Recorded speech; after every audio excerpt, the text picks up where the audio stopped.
یا اللہ میری توبہ، پھر کہو یا اللہ میری توبہ، پھر کہو یا اللہ میری توبہ۔ ماشاءاللہ، اب مبارک ہو، آپ کے کبیرہ گناہ معاف ہو گئے، آئندہ کوئی کرو گے تو پوچھا جائے گا۔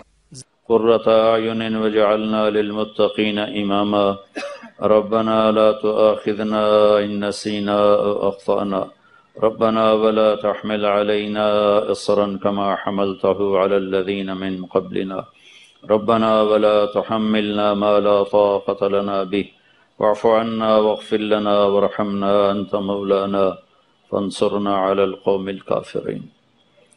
اے بے عیب اللہ، اے بے عیب ذات اللہ، اے ہر عیب سے پاک اللہ، اور ہر صفت ہر خوبی کے مالک اللہ، ہر حسن تیری صفت، ہر کمال تیری شان، ہر جمال تیری شان، شہنشاہی تیری، ملک تیرا، طاقت تیری، قدرت تیری، حیمنت تیری۔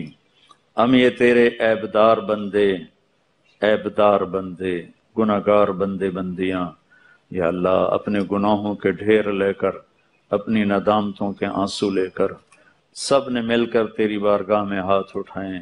یا اللہ ہمیں معاف فرما دے، یا اللہ ہمیں معاف فرما دے، یا اللہ ہمیں معاف فرما دے۔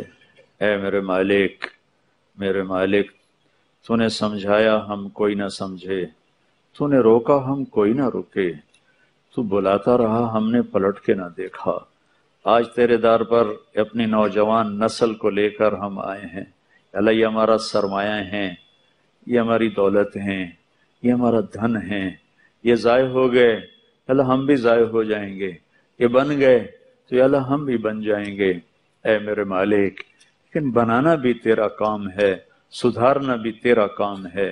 ہماری اس نسل کو خوبصورت نسل بنا دے، ہماری اس نسل کو اعلیٰ ترین نسل بنا دے، ہماری اس نسل کے دلوں میں تو بس جا۔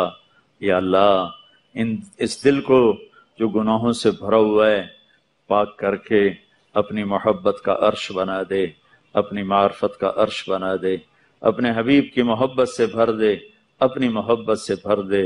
اے میرے مالک، موت تیزی سے قریب آ رہی ہے اور دنیا تیزی سے دور جا رہی ہے۔ یا اللہ ہم ایسا غافل دے کے نہیں مرنا چاہتے جو تیری محبت میں نہ دھڑکتا ہو نہ تڑپتا ہو، ہم ایسی آنکھ لے کر نہیں مرنا چاہتے